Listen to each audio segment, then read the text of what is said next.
What's up, everybody? Thanks as always for supporting the show. It would mean a lot to me if you would take a second to scroll down and hit that subscribe button to the Hoops Tonight YouTube channel, and then follow me on social media on TikTok, Instagram, and Twitter so you guys don't miss any of our content over the course of this season. All right, let's talk some basketball. All right, Pacers-Bucks. Super weird game again.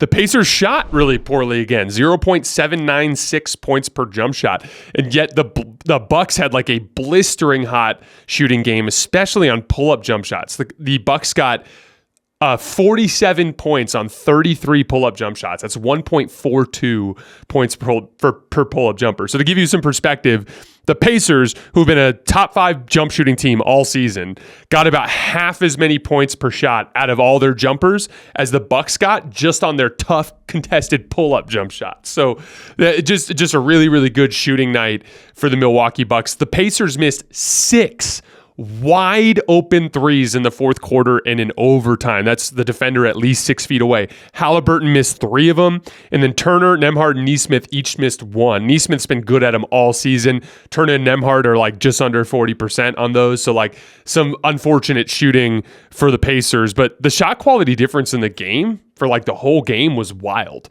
The Pacers generated 33 wide open threes with a defender at least 6 feet away. The Bucks generated 9. So they literally generated almost 4 times as many wide open threes as the Bucks did. And because they shot so poorly on them, it was a game late. Chris Middleton and Dame are the guys you got to tip the hat to. And it was like, man, like Dame kind of gets a little banged up early in the game.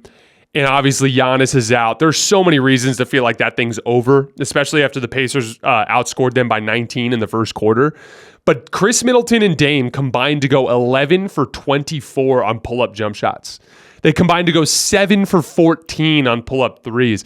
Dame hit a couple of massive ones at the beginning of the fourth quarter that got the game close again. Chris Middleton, the shot that he hit that sent it to OT was just completely ridiculous. He hit another one off the catch at the end of OT that almost sent it to a double overtime. Just really a gutty performance from those guys. So I want to tip the cap to Chris Middleton and Damian Lillard, but it was all for naught.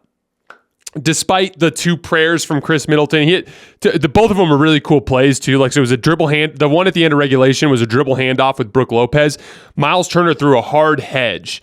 And on the hedge, remember the hedge is designed to cut off the driving lane. So Chris had to go around the hedge. And Nesmith relaxed at the worst possible time. He ran up to the screen and he thought Turner was going to cut him off and force him to come back the other way. And so he kind of let up for a second. And so Chris was able to come off when he turned the corner around Turner. Nesmith wasn't there yet. He was late to close out. And so he was able to elevate and knock that shot down. I'm trying to remember, what was the huge game-tying 3 that Chris Middleton hit from a similar spot? I was having a really hard time remembering it. Someone can drop it in the comments. But like, he hit a very similar shot, kind of a prayer from 30 feet, kind of right by the sideline on the right wing in a different series. And I'm having a hard time remembering what it was, but he's hit a similar shot to that. And I wonder if he derived confidence for this shot from that shot to send the game to OT. The one at the end of OT was a really interesting kind of like wrinkle of stagger pick and roll. So essentially they had Dame with the ball. Chris Middleton set the first screen. Brook set the second screen. Dame comes off both, but then Brook just turns around and screens Chris as he comes back to the top of the key. Got just enough separation. Miles Turner had a really nice peel off switch where he identified it and left Brook and came back and got a really good contest and actually forced Chris into a kind of a funky release, but he banked it in and tied the game. But a really, really smart play design from Rick Carlisle when it was tied at 118. You'll notice there was no pressure, but they threw the ball way into the backcourt on purpose. There was about 6 seconds left, and they threw the ball way into the backcourt so that Tyrese Haliburton could have a running start, like a legit runway coming down the floor. And so then Siakam comes up, and he's about to set a screen just after half court, right? And so Tyrese just gives a little fake to the screen, but then he counters away from the screen to reject the screen.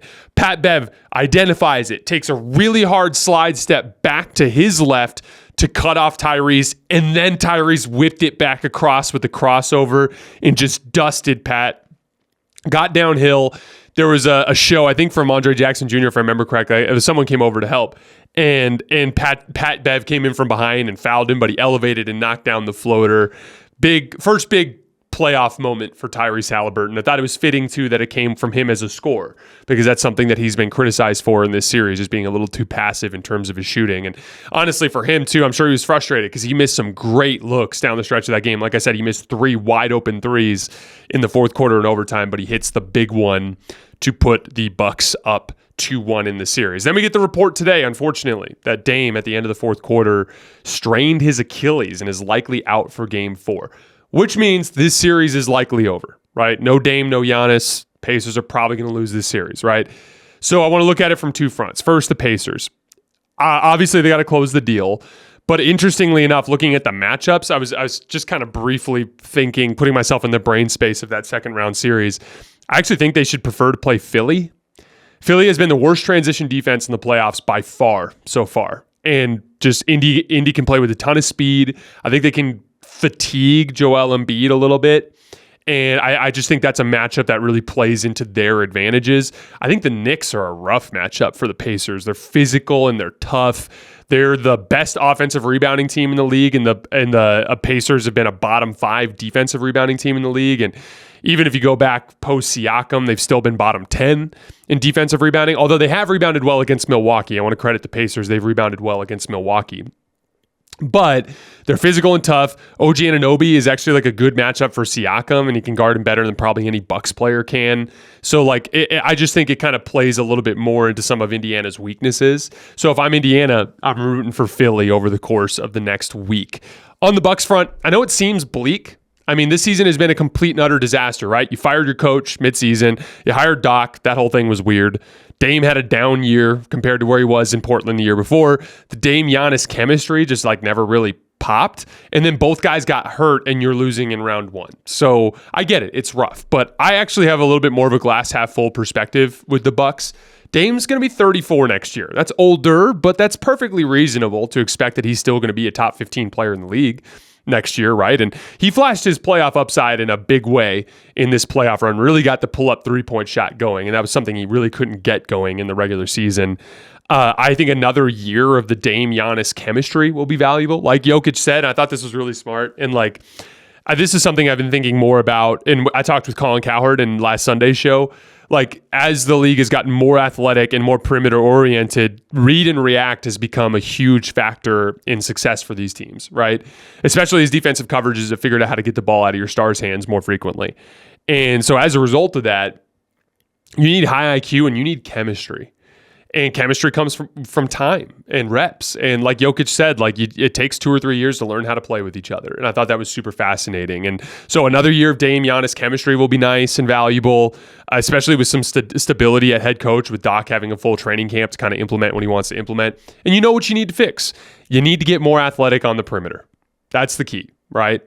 You can go out this summer and you can reconfigure the roster. And the big thing is when you have 2 players like Dame and Giannis, when you have players like Dame and Giannis, you create small, achievable roles for role players. And so you can target specialists in a way that you couldn't otherwise target specialists. Now, I'm not saying target specialists. I'm just saying you can target players that are all-around players, but where their strengths kind of line up into these specific smaller roles that are generated by what Dame and Giannis do, right? You don't need a guy who can run action.